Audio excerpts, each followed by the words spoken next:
There is geometry in the humming of the strings. There is music in the spacing of the spheres. Pythagoras.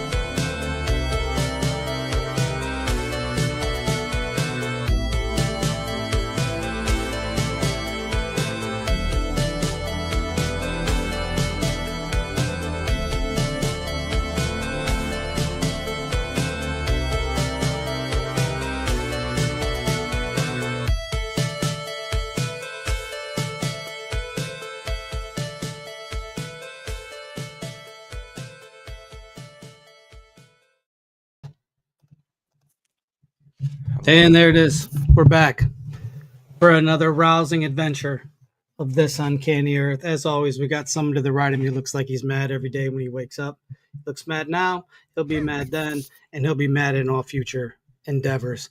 Ladies and gentlemen, it's the one, the only Spider. And then underneath us, we have, but not underneath us because we don't do that here. But this is the pyramid, so he's got the best. Third person always had the best in Halo. If it was just 3 players, the bottom screen was always the best one. Yeah, I hold everyone else up, right? But your Atlas of the show, ladies and gentlemen, with his Friday the 13th shirt on. The first 2 are the best. The first is the best. Ladies and gentlemen, Steven the intern. Hello, gentlemen. And how are we doing today? I see good. Drunk Terry Flunk is in the building.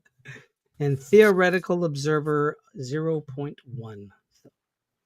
I was not ready for the Drunk Terry Flunk. That's okay. It's fine with me. You know what? That's a deep cut right there. That's a deep cut. Steve. Next you'll be doing Graham Munoz of Jack Daniels. That'll be the next one. Right. So. Before we get too far and tell everybody about the weather that we always do, let's check in with our sponsor this week. This episode of This Uncanny Earth is brought to you by Cooking Basically. Find your new favorite recipe today. Big shouts out to Alyssa for that sponsorship. She's gonna pay us in food. That's how that's. Oh man, that food looks delicious. Like always does. So yeah, I can't eat like 90% of it. No, it makes my heart hurt for you, or maybe that's the grease. Just kidding. I don't eat like that. But yeah, we're gonna have to make our way out there and see her and see what she's doing, and uncanny road trip for everybody. So, gentlemen. As you can see, I'm not wearing a regular shirt because it's too hot. It's muggy, hot in Ohio. It's humid. Oh. I don't care for it. So, yeah, this is what y'all are getting for the next, 4 months because it's BS. Steven, back. How was your weather? I don't know. It's about 180 degrees in my place of work, so I don't really notice what the other weather is outside very often. Unless I specifically look it up. But since you mentioned it, it is 71 degrees here today. 71? That's about what it was here. Yeah, that's pretty chill over here. It's not when it's been raining for the past few days, and then it has over here too. And then the next thing you know, you're just going outside sweating to death, being chased by bugs. Some of you like that. Some of you like that. I do not. Well, I know I've set up air conditioners in at least 2 rooms of the house already for people to sleep comfortably. And the only one left is the downstairs area, which the freeloaders are angry with me because they're all laying around all fat and lazy, like, put on the air for us. What do we pay you for? Yes, they do. Pay me for nothing because you're cats. Pay you for nothing. Zero. But, it's pretty gross in here at the moment. Like, I move and I'm sweating. I've sweat more than my entire life. I could put a thing in there, but I'm not going to say it because it'll probably get us. I mean, we're already probably shadow banned for half of the stuff we've been talking about, especially the government stuff. But this would probably get us all the way removed. So I'm not going to say it. We can't do any more episodes about Antarctica. What'd you say, Steven? We can't do any more episodes about Antarctica. We can't do anything about the ice wall. We should just say that the Earth is flat, and this way we'll all get they'll remonetize our channel No. and think we're all, but I can't. That Not would go not against to my derail core the show value. too much. Not to derail the show too much before we even get started. But I would like to briefly say that I personally have reason to believe, with all the seismic activity, the solar flares from the sun, and everything else going on in the world If right you now. say the Earth is flat, we're fighting. I No, swear we're fighting. I'm not It's going too there. hot to Trust not me. fight No, I'm not somebody going right there. now. I'm not going there. I'm saying with everything going on in the world right now, I really believe the ice in Antarctica could melt by 2030. I really think it's going to melt in our lifetime, and I'm very excited to see that, because I think it's going to bring about a very big revolution in people seeking knowledge, because it's going to reveal some sort of ancient ruins underneath. You sound like one of those new age people. He's You got gotta to be get some quick. use out of those surfing lessons with the rising water levels. James got you though. James got you. See. Hold on. Let me see. Let me see what James has to say here. You got to fight, James. I'm sorry, it's too hot. Like, y'all just trying to fight me for real. No, I'm kidding. We know you love you, James. I don't care if moon people landing think was it's flat. I don't. I'm not a person that does at all whatsoever. But if other people want to think it, that's fine. I just don't. I'm sorry. It's not me. But hey, we don't have to agree on everything, and that's okay. I think some of the Hollow Earth stuff could be quite factual, depending. So there's that. In cool news, real quick, Resident Evil 9 Requiem was announced today at the summer game. Okay, all right, James. All right. Round. Not. We ain't gonna do that. So that was just announced today, and I'm very excited for that. So that's a little blurb about me. Spider, what's a blurb about yourself? What's going on? Oh, how was your AMA, by the way? It was fun. I had a lot of lurkers because the numbers of people who were watching and the numbers of people who have watched it is pretty good. Not very many people actually went in there to ask any questions. I think maybe they were just shy or just too cool for school and didn't want to say nothing. No, I was too busy asking all the questions for them. Steven here was bombarding me with. Maybe they were stuck in Mount Doom or something. I don't know. Maybe they're Steven just down here was bombarding me with all the deep thinkers. I didn't get any casual so what's your favorite snack? Hey, nothing like that. It was all just, do you think that religion and science are going to converge in the year 2040 and we're going to have an explosion of nuclear fire? No, it's going to happen in 2050. He didn't give you no man. I'm just getting softball. drunk. He didn't give you no softball I question. don't know, man. I'm just I like get drunk here. I was giving him the deep philosophical stuff. Well, that's the time to ask him because he's so smart when he's been drinking. Yeah, that's right. Well, people did tune in though, and I appreciate everybody who did tune in. There'll be another one sometime down the road, and we've had some discussions with the three of us about having some uncanny versions of that where we just pop on, we just hang out, have some fun, and let you ask question after question after question for a couple hours, because I think that's good. It lets people kind of dig into some stuff that we might not normally dig into. Steven, how about yourself? What's the question? A little blurb. What's been going on with you? Oh, I don't want to say too much, but I've been digging into a bit of a theoretical ARG that I've created, and that's all I'm going to say about that. It's been very interesting. Other than that, I've been learning algebra, and I'm very proud of myself because I finally finished the basic Unit 1 algebra lessons, and that's like the equations with negatives on both sides. And Oh yeah. parentheses and all that complicated stuff. And now I'm trying to learn the greatest common factor between two numbers, and I was like, this is a lot. So I was like, is there any way I can do this faster? And my teacher told me that you can, there's a way you can do it easier by dividing by prime numbers, but you have to just memorize the prime numbers. And I'm like, it's a lot. My brain melted. You got this. If anybody's got this, you've got this. We're rooting for you. We're pulling for you. We want you to do well. It's the goal, right? Everybody trying does to go well. back to college. You got this. If anybody's got the tenacity to do so, my friend, it is you. So thank you. Good luck with everything. We know you got this. All right, gentlemen, it is time to talk about one of my pristine favorite topics in the whole wide world. And that would be, you guessed it, sacred geometry. Now, I've been on the sacred geometry side of things for a very long time.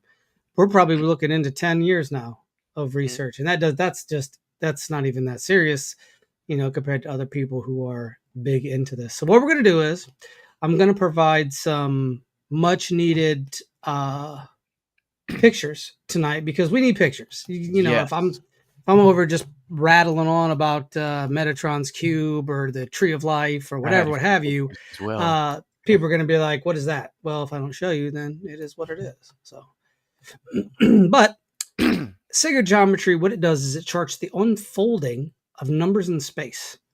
The way it differs from mundane geometry is purely in the sense that its moves, concepts, and products are regarded as having symbolic value or meaning. Now, you might think to yourself, okay, symbolic, you know, x plus 3 equals 6, you know, but that's not what they mean. They mean in terms of a religious or sacred meaning, much like we see the mandalas and other geometrical shapes. Now, in the 20th century, artists like J. Hambridge explored the relationships between mathematics, art, and architecture. And it is one of the core concepts of Freemasonry.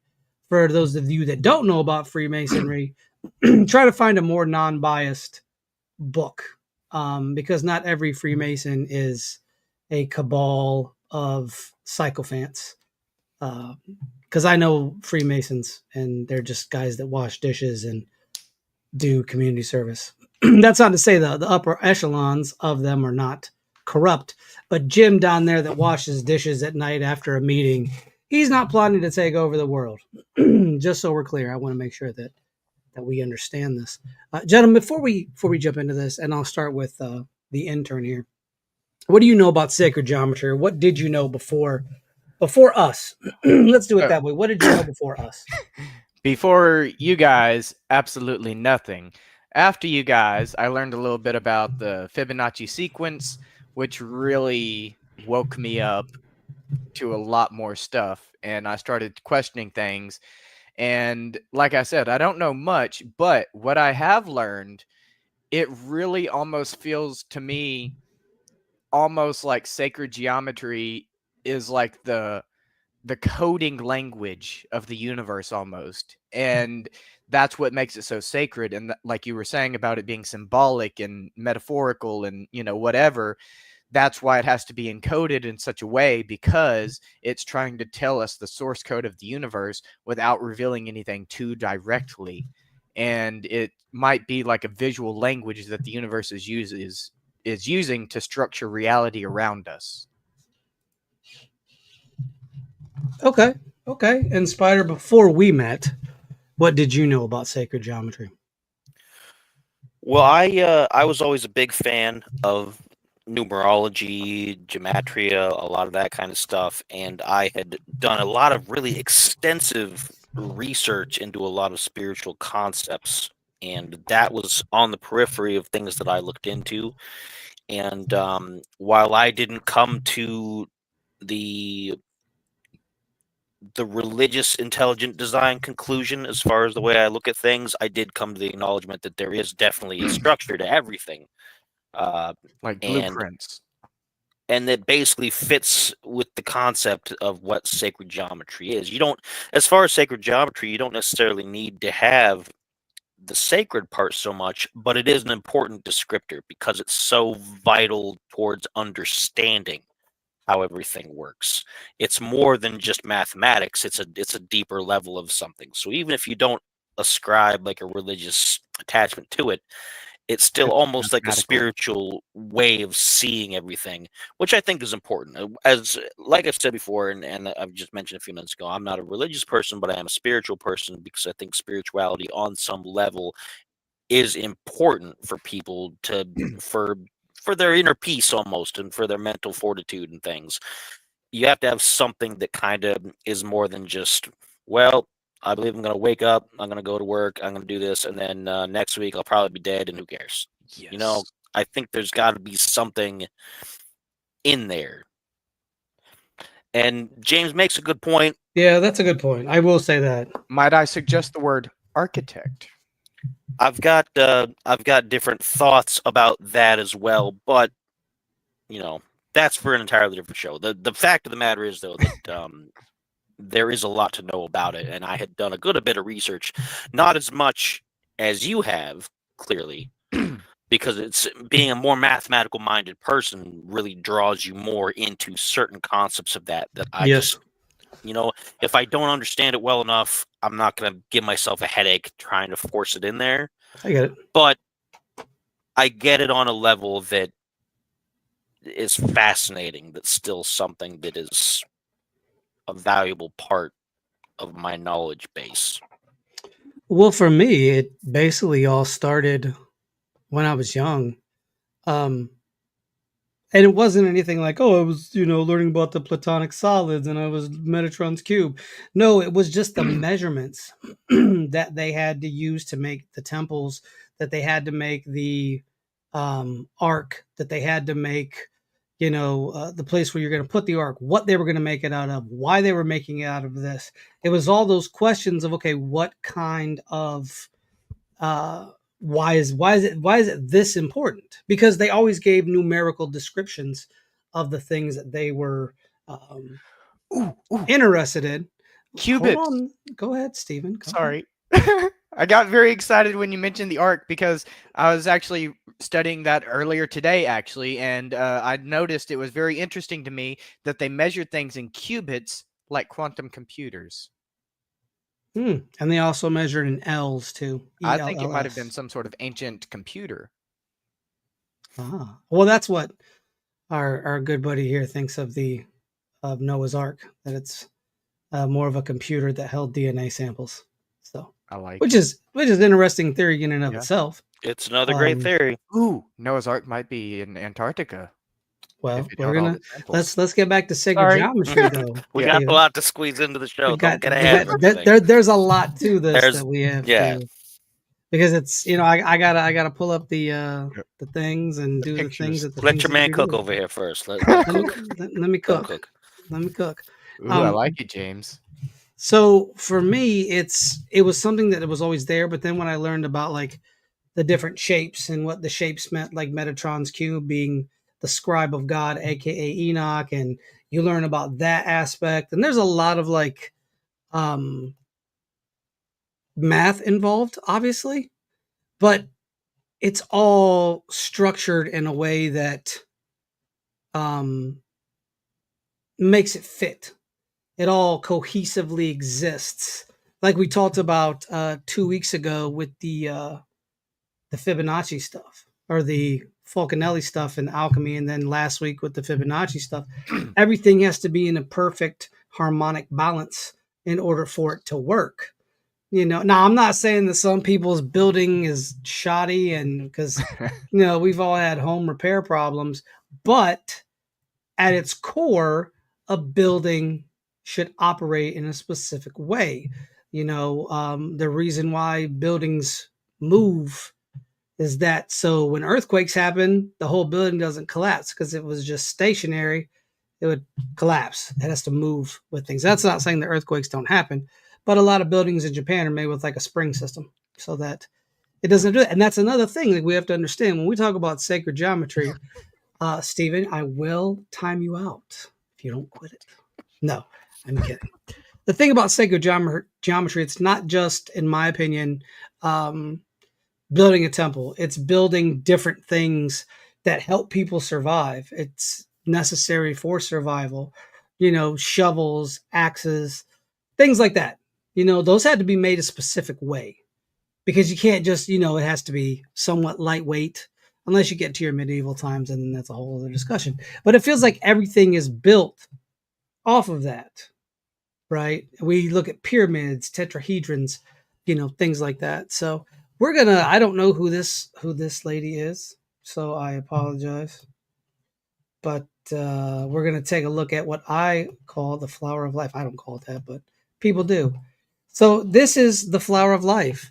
And she says, it's been a symbol that has drawn me closer over the years.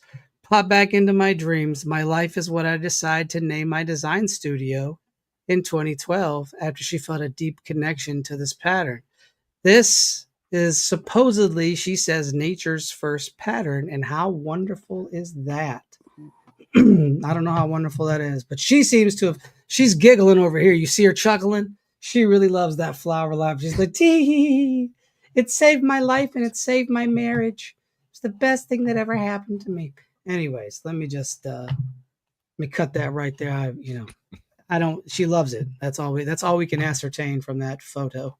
But the flower of life is one of the most revered of all sacred geometrical symbols, and it has appeared across diverse civilizations throughout history, and it transcends cultural and geographical boundaries. Now, in ancient Egypt, the Osirian temple in Abydos, Egypt, is carved with this precision, and it was from 6,000 years ago. So we have to wonder, are these maps? Are some of these maps by chance? Are some of these directional patterns? Just something to think about. I like to think about that kind of stuff. Yeah, it is kind of like a circuit board in ways, which could be a mirror image of a circle board or a circuit board, sorry, not a circle board. At global sacred sites, the flower of life also appears in ancient synagogues in Israel, Buddhist temples in China and Japan, churches in Europe, and even Mayan ruins in Mexico. All over the world. Yes, and modern physicists and mathematicians have discovered the flower of life contains every mathematical formula, geometric law, and scientific relationship in existence. So something, these are building blocks to where we should be headed. This is the stuff we should be studying, looking at, and then moving forward as we see fit. I'm gonna stop right there though, because I need to get some opinions from my squad mates here. Let's start with the intern because he's giggling like a schoolgirl. He's tee-hee-ing. See, I told you he's hit with the tee-hee. What do you think? Well, it's very interesting because, I've been real big on my, simulation theory stuff. And some say that when you're ready, the shapes start to communicate back. Not literally, but like your consciousness begins to read the patterns differently, like you're getting information from something ancient. And I don't know if it has any relation to the Fibonacci sequence or not, but after we started talking about the Fibonacci sequence recently, I said I got back into algebra to try to prepare for college, and the math has been, I've still had my trouble, but it has been coming to me easier than it ever has in my life before. And I think that's very interesting because I have dyscalculia, so math has always been very difficult for me. And now that it's easier for me after finding the Fibonacci sequence and all the sacred geometry, I wonder if that timing is intentional or a coincidence. Fair enough. And yourself, Spider, what do you think? What are your thoughts? Well, if you look at some of the most, I don't want to say important, but some of the things in nature and that maybe that we've created as people that are the most important to us, things that matter the most, you'll notice that everything in a category like that generally has patterns or is part of a pattern. And the more you look into that and the more you look at how nature functions and how civilization kind of just does its thing, the brain, it's intended to recognize patterns. It's necessary to recognize and to be a part of patterns. And patterning is a base part of geometry, geometric shapes and patterns, fractals are huge. And the more your brain can see and recognize these things, and the more you can study these things, the brain can think in different ways because it's recognizing the patterns and it's expanding along a track that it's meant to. Part of the issue that we have and why we have so many people who are not particularly tuned into various things is because we have so many just things bombarding us day, like entertainment, dumb things that are not patterns. A thought occurred to me yesterday when I was thinking about this. I hate those things. That the number one form of comedic entertainment that people pay attention to these days is the sudden, like, plot twist thing that just things certainly happen. All of a sudden, there's like a cutaway, and then there's like the Family Guy style of humor. Ugh. That's the most common thing you see in most things, which is why I don't watch a lot of TV, because I hate that kind of comedy. It's funny for like a week, and then it's kind of like you're constantly bombarded with a an in joke, an out joke, something that just takes you out of the action, and it's designed almost to keep your brain from following a pattern. It disrupts the Yep. pattern, and Yep. so It's because the majority of our entertainment is that way now, your brain is constantly in a bit of a chaotic state. It's jumping around. That's why there's so much ADHD and there's so much attention deficit, all that kind of stuff, because you've got no patterns. You've got no patterns to latch onto anymore. Your brain can't function the way it's supposed to. So a lot of this stuff, it just reinforces the idea that sacred geometry is there's more to it than just even that description. There's some deeper level, and we're most of the time not able to see it as much unless you get into it. You really dig into it and take a look, because your brain's bouncing off the wall. And once you start really getting into it, like you have, Stephen, you start noticing things differently. You start thinking differently. Your patterns change. And that's what it is. Patterns and pattern recognition. It basically rewrites your brainwave patterns. They're very much like frequencies. When you see a pleasant design, you're taking in awe. People go to art museums just to do this very thing. And you'll notice in religions like Islam, where there's no such thing as religious iconography, there's a lot of sacred geometry built inside of their mosques and things like that. A lot of fractals. And that's really what we have to understand here. There's energy in these things, and people can be like, well, that's not true. Okay, well, go back to watching reality TV. This isn't the kind of conversation for you. Okay, this is not for you. But what it is, these designs have a purpose.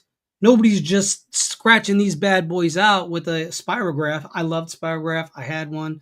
It was dope. You can make cool stuff like this. Yeah, it was cool. I like that kind of that stuff. Tracks.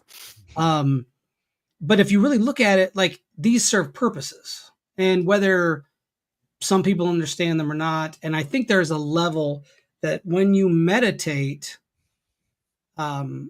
these are the kind of things you focus on. You put your brain on these images because they are sacred. But I think in certain ways, their patterns and the way they're shaped, it's almost like some of them, like the flower of life, looks like a barrage of helicopters or eyes. It's all sort of beautifully put together. There's some shapes and images that are beautiful. They're just pretty to look at. And there's others that aren't. So I just want to make sure that we understand this, because I feel like if people could understand sacred geometry, you could understand a link between people, say spirituality, but I think you would see the link between God and creation. You know what I mean? Because we fit into this flower of life, because there's certain mathematical formulas that create us, that cause our blood flow to flow at a certain speed, our brain waves to function in a certain way. If you put a magnet behind people's brains, you can fry them. There's little things that we don't think about, but they're all part and parcel to this. But Stephen, go ahead. I was going to say, it almost sounds like they're all programmed. I mean, to go along with your concept of a simulation, theoretically, of course, sure, they could almost be company logos. Yeah, you're just seeing the big company. You know what I mean? I think so. That's they called them agents. That's if you ascribe to Stephen's viewpoint of maybe a simulation. Listen, we all have maybes. Yeah. I think there used to be life on Mars. That's a maybe. I don't have any proof of that. No. I can't be like, oh, I just... That video I sent you guys this morning in chat pretty much guarantees it. I don't think you can ever guarantee it unless you find... They found a very big canyon, Valaris something. I forgot the second half. Valaris Canyon.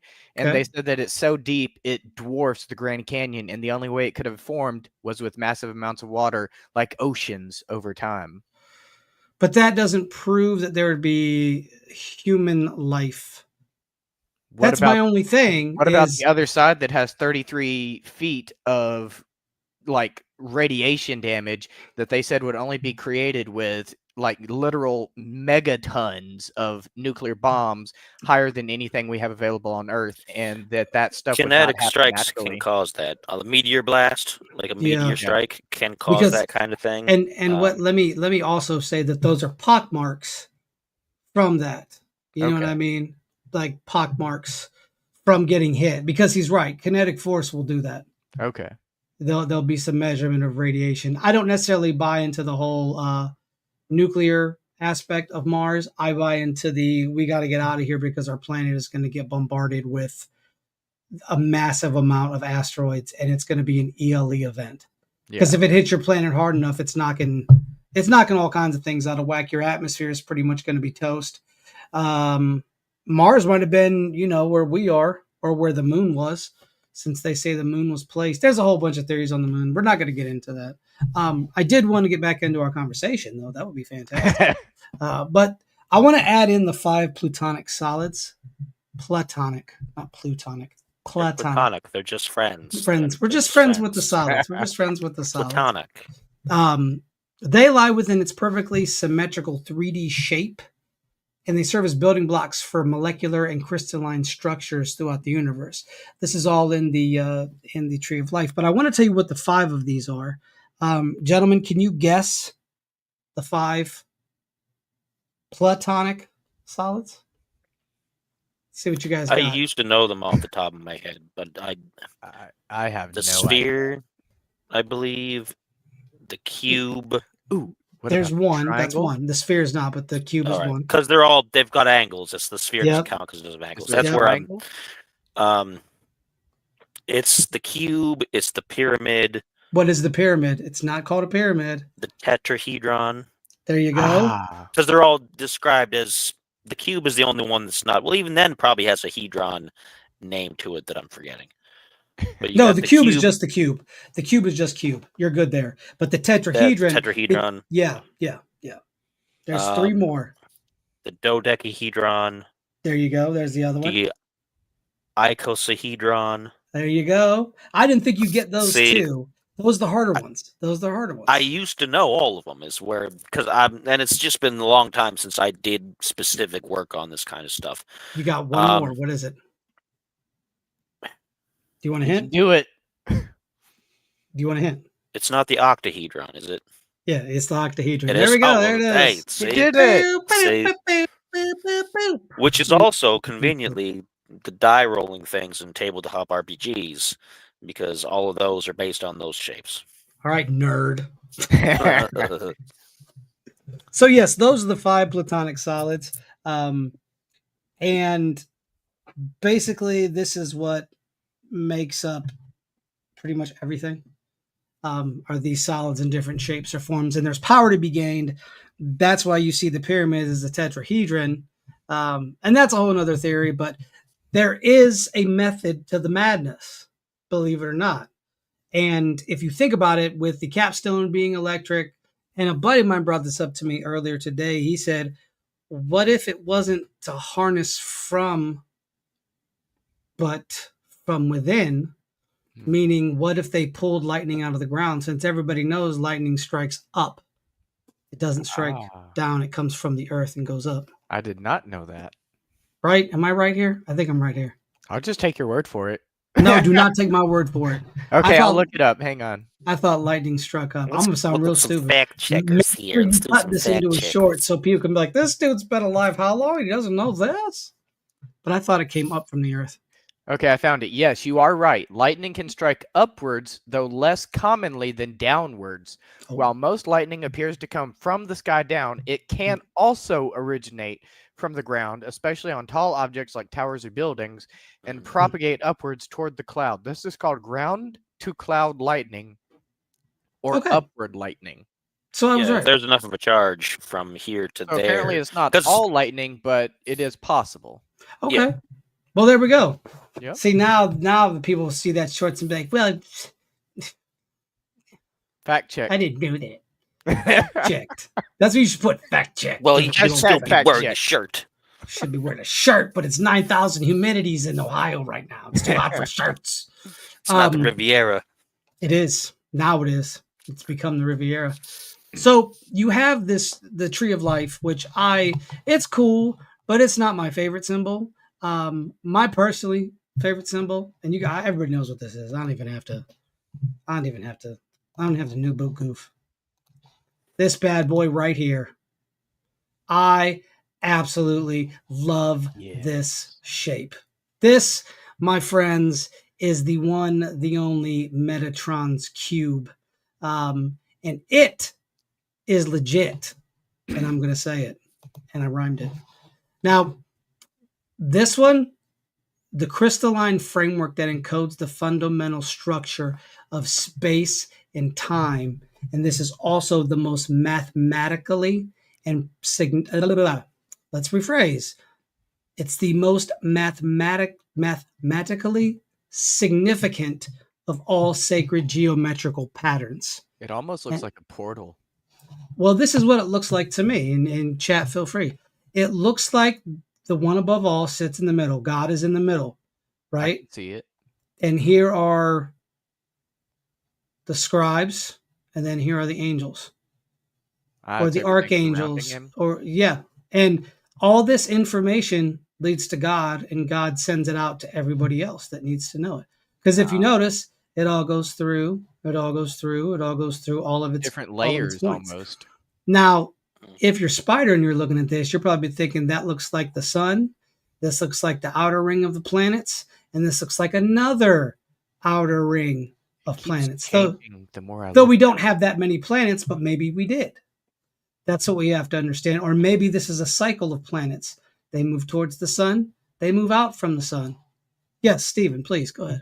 Is that intentional? It's weird. It's like changing as I look at it. Like one time I'll see a diamond, then I'll blink and I'll see all the circles, then I'll blink and I'll see a pyramid. There are a lot of shapes contained in there. There's like a lot of shapes and morphing.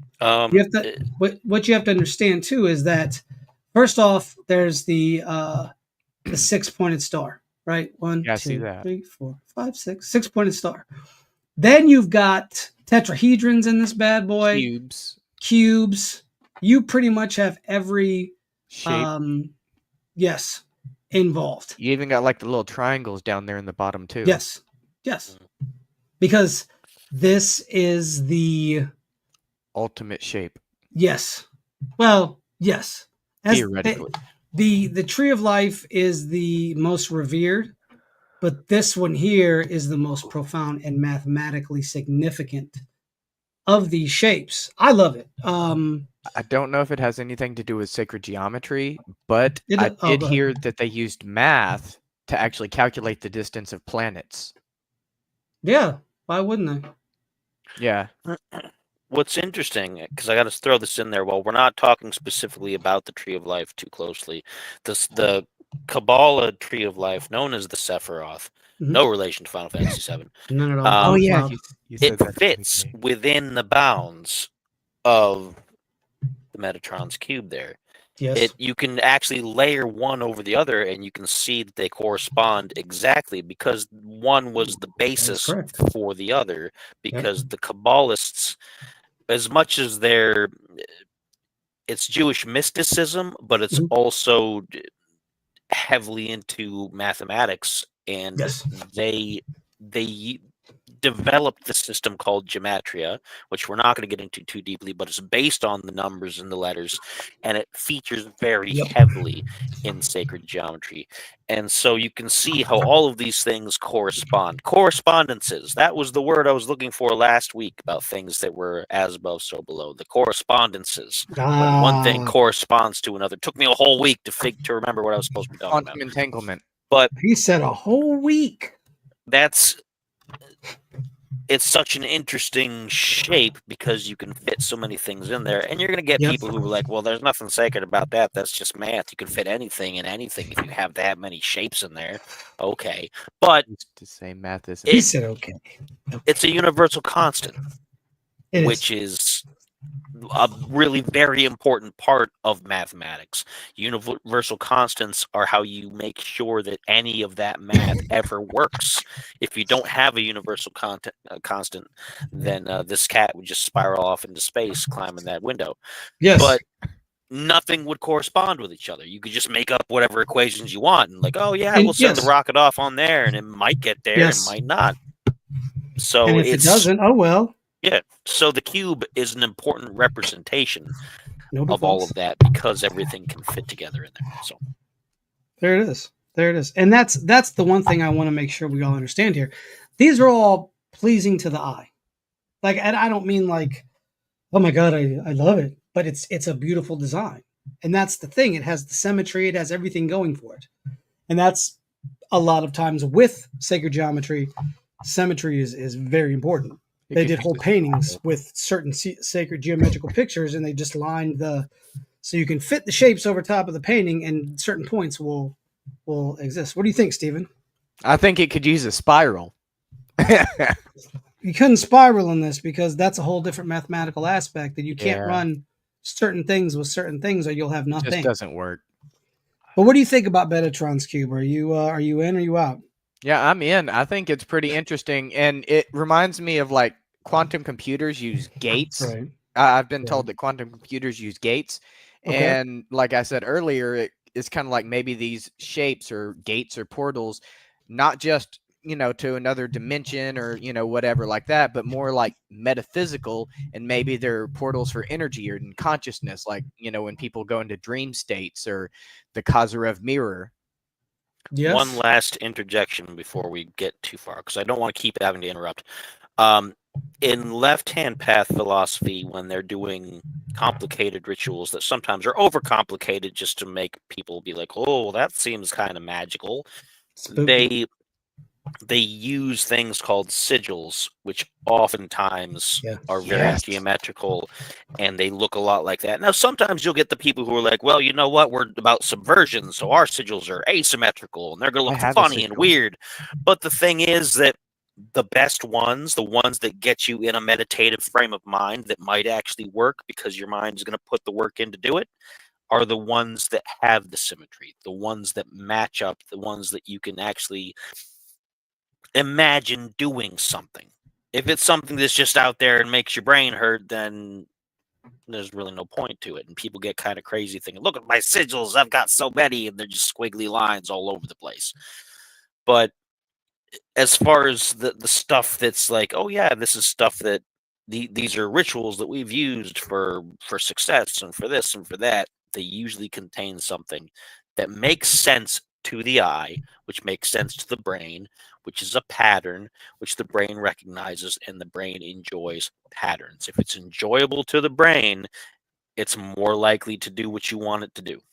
Is that why I like spirals so much? Yes. That's part and parcel to that, because spirals are basically ratios. Nice. Like we had talked about previous and prior.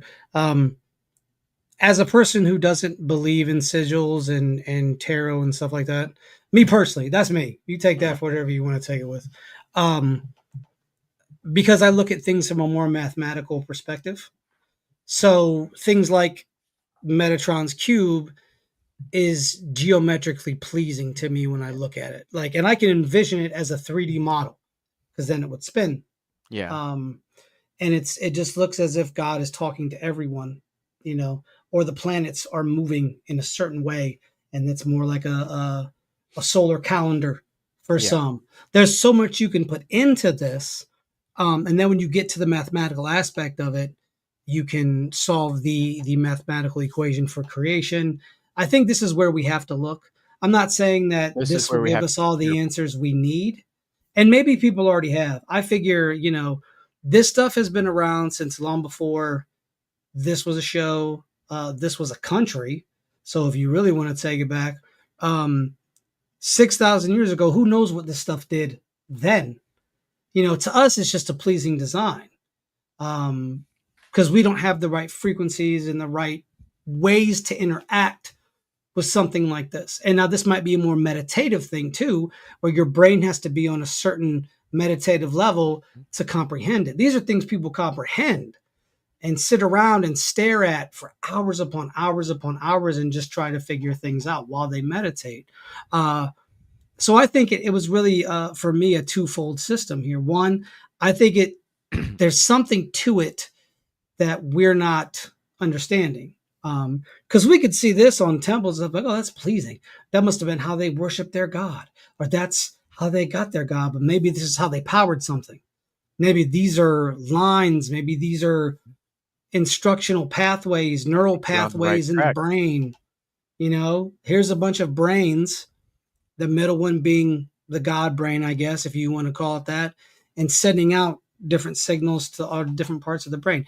There's a lot of hypotheses you could do with this, but like I said, I think this is twofold. I think it's a beautiful design, but on the same token, I think it was used for something. I don't think it was just something that just was there. I think you're resonating. If that makes sense. I think so too. We gotta be careful though. We'll get shadow banned again because we're probably already shadow banned. You gotta be careful you can't sit here and tell me the stuff we don't talk about is fascinating and interesting to people. Come on now. I've seen other shows that do numbers, but they're not talking about what we're talking about. That's all I'm saying. We're probably all on a watch list. Whatever. I know I am. I know at least 2 that I could tell you right now, but I'm not gonna put you on them. Yeah, I don't want to be on this. If they're watching, at least they could do is subscribe. I mean, come on. Yeah, you guys could have listened. CIA, FBI, DEA, NSA, ATF, at least subscribe. NASA. Come on. At least subscribe. Come on. Help your homies out. Help us out. But Help see, us out. You don't even got to subscribe to the Patreon. Just subscribe to the YouTube channel. my theory is it's a good thing that we look crazy because it gives us a barrier of protection. I'm not They have crazy. no reason to dispose of us so long as people think we're crazy. No, I'm not crazy. Come try to dispose of me. I mean, but they're not going to dispose of 3 dudes. Yeah. 2 of which are in Ohio and 1 which is in Tennessee. They only dispose of people that When they get are a popular. threat, but you have to become a threat. Yep. That's not the point because we're going to get this episode getting banned, and we already had somebody screw us over in an episode saying something they shouldn't have. I'm not looking at you, but I'm looking at you. All right, I'm looking at you. It wasn't even that bad. It was not that bad. But you already know how it is. You already know how it is. You know how they are. It's funny Yeah. that was the only one they've ever flagged us on, though. Oh, wait, no. SoundCloud hit us for talking about the NZ stuff, about the, I don't know. Maybe yeah, next time. I can't Be say it careful. because YouTube will Yeah. hit us for it. Be careful. I remember that. Because they thought we Yeah, were yeah, talking yeah. about, they didn't listen to the episode. They just They used their didn't. algorithms. Like, you guys are saying bad things. We're like, no, Oh, I we're- remember we now. You guys are literally being I in white the episode supremacists. said bad Okay. things about those people. We Yeah, did. I got in one- trouble Like with we that usually same do. thing. I got in trouble with that same thing on Rockstar for the 3 numbers after my name. Is it because Oh, you're because people are sassy? weird Yeah. about that. Yeah. You know what? It's like, we'll say it right if now. I- we don't. I'm not we going to don't do like- the symbol with my hand because people Don't say, oh, say that's it. a hate speech. We don't like any of those people that were villains in World War II. Okay, There we go. I'm not. That's it. If you That's can't safe understand it at encoding. this point, I don't know what the heck to tell you. Wolfenstein is one of my favorite game series, Love it. and you Love it. and a lot of those people. Those people But, are like, gone. getting back to A lot sacred of them. geometry. Yes, getting back Yes. to sacred geometry. Let's Um, spiral it back in. Oh, there we go. See, let's I liked it. Metatron cube it back in, guys. So when we're looking at this kind of stuff, I want to point to a book for you guys. Well, you already know this book, but if you guys don't have this, you need to go get yourself a copy of the Moverigid Quad. Sorry, it's backwards. Quadrivium. Quadrivium. Now, this is what I can do. I don't know if I can do this. Can I do it in chat? I don't think so. I was going to see if I could switch my... No, you're good, James. It wasn't Anyways, Quadrivium. This is a fascinating book. I picked it up years ago, back when it was Mhm. Books a Million, but then, or no, Barnes and No, or Borders, and then it became Books a Million, but it's really just Borders times 2. It's Yeah, it's because you got yours almost immediately after I got mine. Like it was within the same I had couple to. weeks span. Yeah, and I almost got the other one, but I was like, I don't want to get the other one. It was kind of, But this one, this will help you. You'll understand sacred geometry. You'll understand some numerology in here, the cosmology. The music part is really, really interesting. It tells you about octaves and how those work and how certain, notes do certain things, but not totally do certain. You can't, because there's certain frequencies they won't tell you about. We've talked about this, the episode in Cuba. No brown It's an notes. awakening. Not that one. That was kind of. 432. But the hertz. one in Cuba though was very interesting. Yeah. That Cuban thing was Yeah. was We did talk about very that. interesting. The 432 hertz actually works. It resonates and brings you closer in balance with the world harmonics. Well, you have to remember too, the classical music was on a different scale. Yeah. And then when they came out with newer music, the newer music was changed to make people more aggressive and more volatile. And more it kind of tired. works. And more tired and exhausted too. And more tired and exhausted. So if you guys listen, you guys should listen to classical music at least once a day. Ride of the Valkyries is a good one. Oh, we just talked about we don't like those people. Because that was written by what's his face? Was it? Yeah, what's his name? Wagner. That's Dang. one of Wagner those was- like I didn't even know. can you separate the art from the artist kind of Yeah. situations. I Wagner didn't even was know not who a it was. fan. I just like the music. He was not a fan of a certain group of people. That those villains in World War II were not a fan of either.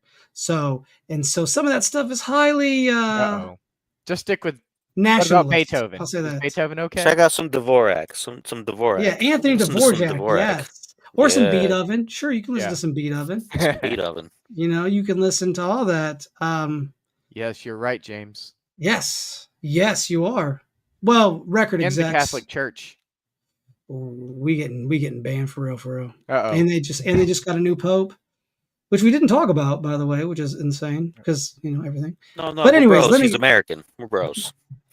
Yeah, we're invited. American with the bros. We're invited to the Vatican for a shindig.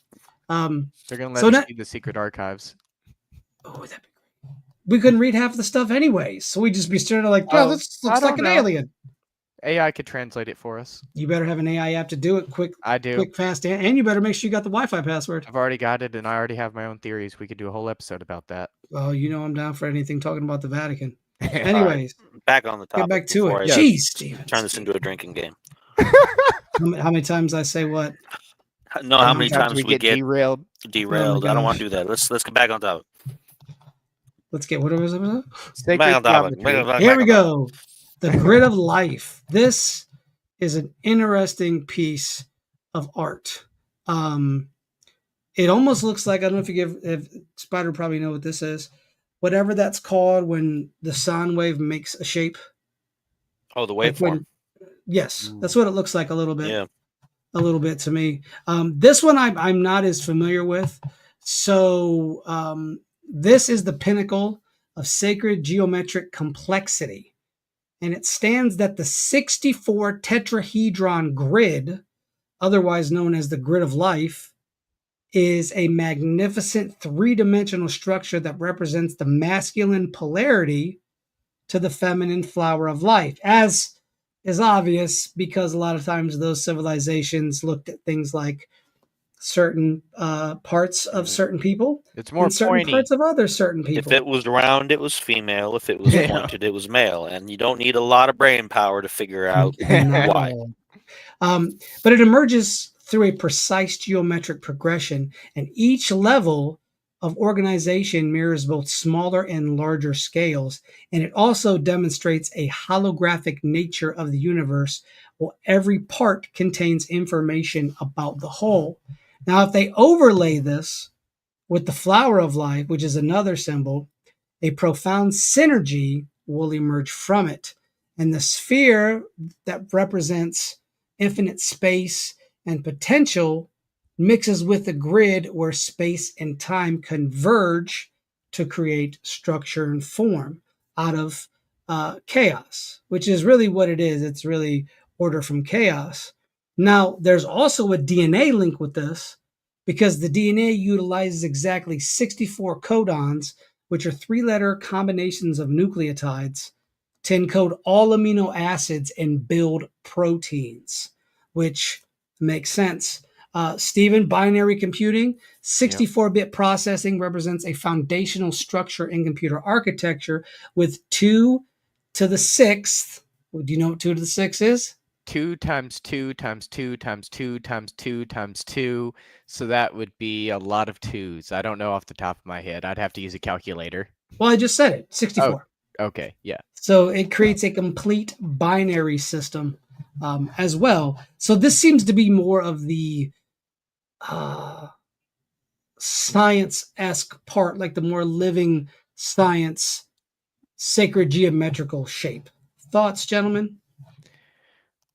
It almost like reminds me of DNA, but instead of being a double helix, it's more like squares and triangles and diamonds. Mm-hmm. And what does that mean to you? Squares, triangles, and diamonds. Oh my. The different shapes are parts of life, and I think they might be like different aspects of a holy trinity, perhaps. Okay. Spider, what are your thoughts on this grid of life business? You can see how easily some of the other shapes could fit into it if you overlay it. Yeah, of course. And it's like most fractal systems that once you get to a certain point, they can encompass a lot of the other ones that came before that might be made up of overall less shapes. You could theoretically take that one and go bigger. You could go to 128, which is the next, as if we're talking computers, The you go next evolving 64-bit thing. to 128, Yeah. et cetera, You're et right. cetera, because we use 128-bit encryption for some of our most secretive or our most secure passwords. What about and things. 256-bit encryption? Military uses it. I saw don't some flash think drives. I don't think it's common on the consumer market so much now because, I mean, who really at our level needs that much security? I do. Or who can afford it, to be honest, because it's not That's cheap. it too. I don't know about It- affording it, but I do feel like I need it. Steven, they have you no matter where you go. All right. We're talking about it now, and you were just like, I need more security. Yep. All right, got him again. Don't tell people your plans, Steven. I didn't say anything specific. Anyways, But go the- ahead. The show's going off the rails. The interesting thing about that is that, and I know you planned on hitting this at some point anyway, so I guess I'm probably going to jump the gun on it. But Please. a lot of these you will also see in other cultures, especially in Eastern philosophy, because you'll Mhm. see in the mandala, not the Mandela effect, but the mandala, which The is one Yes. color. in Tibet and places of learning and places of meditation and places where it's known that there's a level of philosophical spirituality. Fractals are super important, and they'll Yes. have images like that just everywhere because, again, they're good for the brain to look at. You look at it and it calms you down, it gets your brain moving, it gets things moving around in there and thinking, and it helps keep you grounded. And so while we can give it, it's the grid of life, it's this whatever, they almost don't need to be named per se because it's something that your brain just sort of understands. Your brain looks at it and it's like, oh yeah, there's something nice in there. Ooh, I like that. That's good. The dopamine starts flowing. Yeah. Dopamine. That's Gucci Mane's cousin. Dopamine. But it just starts, and you start thinking more, and you're just like, yeah, I'm calm. I'm good. I like the look of that, and it's fascinating how you can stack everything on top of each other and still get a coherent picture. It doesn't run together. It just adds more and more complexity to it and Yep. more and more geometric shapes rather than just making a blur or a smudge or whatever. And that's it. It's patterns. The patterns will continue Yes. indefinitely, no matter how many of these you stack onto each other. Now, the last thing I want to hit before we get out of here, I want to give one of the most notable examples of something built with sacred geometry is the Temple of Solomon. Now, that's it. That's the one for people. That's yours, isn't it? Don't shush. Okay. The Freemasonry, the Temple of Solomon is the central icon. That's where Hiram Abiff gets basically murdered, for doing it. Newton himself was amazed with sacred geometry and the aspects of Solomon's temple. He found golden sections, conic sections, spirals, orthographic projection, and other harmonious constructions. Now, he also believed that the dimensions and proportions represented more. He noted that the temple's measurements given in the Bible are mathematical problems. This is where the love came from, right there. Related to solutions for pi and the volume of the hemisphere, which is V equals 2/3 times pi radius cubed. And see, that's the only one I'm going to give you guys today. I'm going to give you one equation because people cried about it last time. I'm kidding. So that would Spider be did. Cried about it. 2/3 divided by 3.1. It was physically painful. That was the point.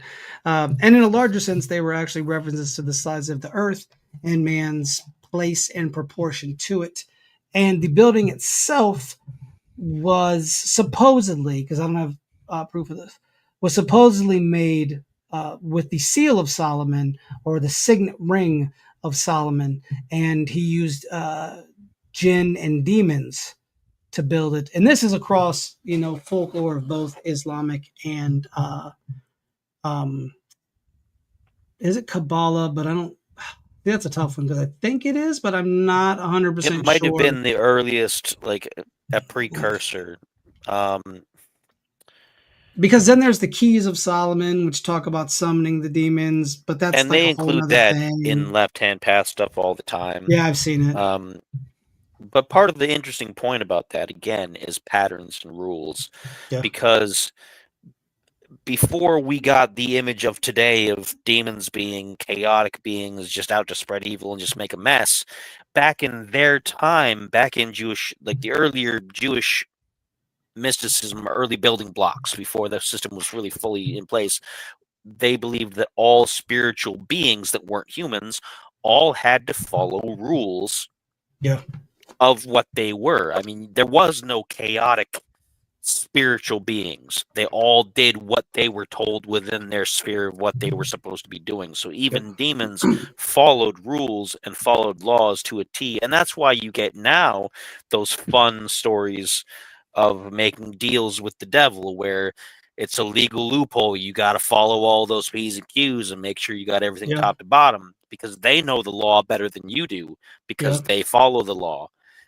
Even if they bend it, they don't break it, but they know what to do about it. And that's an important point when you talk about things like Solomon building the temple with geometric precision, because if he had these otherworldly beings to do it, they would of course be familiar with following the rules of how you're supposed to create something like that. They would know the geometry, they would know the ratios, because it's endemic to what they are. It's foundational, which again adds to the theory that the sacred geometry is it's a central part of everything in the universe. Yes. So good. That's a very good aspect and way to put it. Stephen, your thoughts on the Temple of Solomon?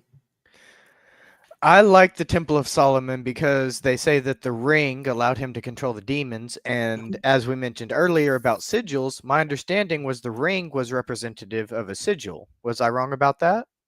No, no, the sigil was on the ring itself. Okay, yeah, and I've been thinking about it for a few minutes now since Spider mentioned sigils earlier, and I'm starting to think that sigils, sacred geometry, mathematics, the Fibonacci sequence, and a lot of other stuff like that is very, very closely related in figuring out the truth about reality and figuring like where it all goes. So here's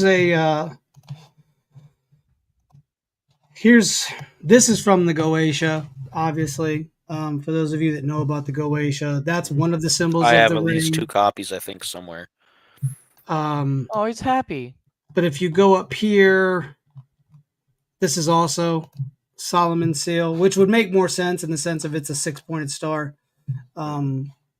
So there's 2 of those there that they attribute to being the signet or the ring. Nobody knows, obviously, because it's not around anymore. If it is, somebody has it, probably a politician. That would make sense to me. Who are you pointing to? You. That's Solomon's Spider. ring, right? That's Spider. You got to remember, you got a mirror. Oh, the mirror. There you go. You got to do it the opposite way. There it is. I don't got none. I don't got none. I ain't wearing none. That's great. I didn't even realize. So yes, that ring was instrumental, but at the same time, I want to also, you like Spider said, it's not, they weren't called demons back then. It's a translation error, so to speak. They were more spirits than they were anything else. You got things like the lesser and greater keys of Solomon that kind of make them into these like 600 demons and all that jazz, but I think it was more of spirits. And spirits could be anything. They don't have to be a humanoid thing. A spirit could be anything. So that's what I think. I think the temple is interesting in the fact that it wasn't a temple to a pagan god. You know, from their eyes, this was Yahweh Elohim. This was the, God. And so the only way that they could put him in was they had to build a temple for him. But if we look through the Bible in the Old Testament, it is just the Jewish people continuously believing and then just saying, well, we need a physical representation of a king because we don't have enough faith to carry us through. And it's you see that. You see it from the fall of Jerusalem. You see it from different kings' views that their whole thing collapses out from under them because they do foreign things. So you have to wonder how much of the sacred geometry is steeped in spiritual thinking, in the spiritual correctness. And if you go to something else, you're breaking that spiritual bond that you would have. So once that bond is broken, then you don't have the sacred geometrical aspects to sort of protect you. You've sort of went into another thing, but that's getting into like protection spells and stuff like that. So that's what I got. Final thoughts, gentlemen. What do you got before we bid all these fine people good night?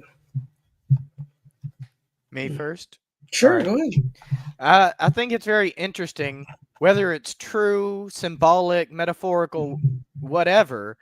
I think it's very interesting that they say that a man who is, supposedly weaker than, all these other creatures was actually able to control creatures stronger than him through the use of a simple ring. And if you want to learn more about Solomon, there were some pretty interesting stories about him if you actually look it up. I believe he was in the book of Tobit. Is that correct? I think so. I'm trying to remember because I actually read the book of Tobit. Like, I actually read the whole thing. Because it has to do with demons. And they dropped him down from a really tall height, and it was crazy. Yeah. Well, he's also in a couple. He's in Islamic folklore too. Okay. As Sully Man, not Solomon. It's a different spelling. But that's where he controls jinn. So. Thank you, James. Yeah, thanks, James. Appreciate it. As we talked about last week and the week before to lead up to this episode, as much as while I'm not a mathematically minded person, I am a pattern minded person. And anybody who can see patterns knows that there is a pattern and there is a way that everything functions, and everything can be reduced to numbers, which makes it sound like it's not important, like you can just reduce people and places and everything down to numbers, but that's makes it more important. It's a really foundational thing, because if you understand what these numbers mean, and if you understand how they interact with things, and you understand the language that they're trying to connect you to, then you can see how pretty much everything in life is connected to it. You can control parts of your life. I don't mean like you're all of a sudden going to be able to have superpowers and be super lucky and get a ton of money and all this other kind of stuff. You're just going to understand everything more of the undercurrents of how everything kind of works with reality, because we only can interact with the reality via the senses that we have. So any advantage towards that we can get is great. And if you understand how all these things correspond with each other, it's fantastic. It gives you a whole new level of appreciation for a lot of different things and for being able to accomplish different things. And just it's not going to solve all of your problems, but it might make you feel a bit better about things. You might be able to look at things and say, hey, I can boil that down to this, this, and this, and that's not so bad. And so there's a definite undercurrent of universal truth somewhere floating in there. In the harmonic zone. And I don't think it would hurt anybody to really look deeper into this kind of stuff. I think it can only be to somebody's advantage, whether you're a religious person or not. You can be a purely logical, totally atheist person, and this will benefit you because it'll fit your logical framework, and it'll make you feel a little bit better about everything because you can boil it down to pure numbers and just forget about everything else. And you know, but if you are a religious or spiritual person, again, it's to your benefit to look into it, and whether you understand it completely or not is not really the point. It's to be able to see it and recognize it and just kind of let it do its thing. Yes. And that's the thing, is not something that, while it might not change your life, it might change your way of thinking about life, like Spider kind of talked about. It also, I think, calms your brain. You know, so if you're having, you know, some anxiety or whatever, maybe look at some of this stuff, because it's all beautiful patterns within beautiful patterns. So it's you're looking at something that has existed long before us, and there's a reason it is still stuck around to this day. It's not like it just up and vanished and we just are learning about it today. It's been around for a very long time. So yes, this concludes our 3-week episode on Falconelli, Fibonacci, Golden Ratio, and Sacred Geometry. Next up on our 3-week extravaganza, we have meditation on June 12th with Steven. So he's going to be helping us get into that meditative mind that you need for sacred geometry. And on the 12th, we've got Spider. He's going to be telling us about some seances. And he's going to be calling somebody to give us lucky lottery numbers from the dead. No, he might. I don't know. And then on that 26th, go ahead and end us out on the month, is going to be exorcisms. So I'm excited. Maybe we'll do a live exorcism. No, I'm kidding. We will not do that. Yet. So stay tuned for that. And then we got 3 weeks of good stuff, and then 3 weeks of more good stuff. All right, I think that's it, right? We'll go up until the 7th? Pretty sure. Yeah, the August 7th is our last episode of the season before we take a month off and party in the Riviera with our shirts off. No shirts in the Riviera, boys. No shirts. And then we'll be back in September. Yeah. So yes, make it happen, Cabins. Next week we will be meditating with Steven. And as always, why be boring when you can be uncanny? We will see all of you very, very soon. As soon as I find the media thing here, we'll see you then. So we found it. Goodbye. Oh no, don't do that.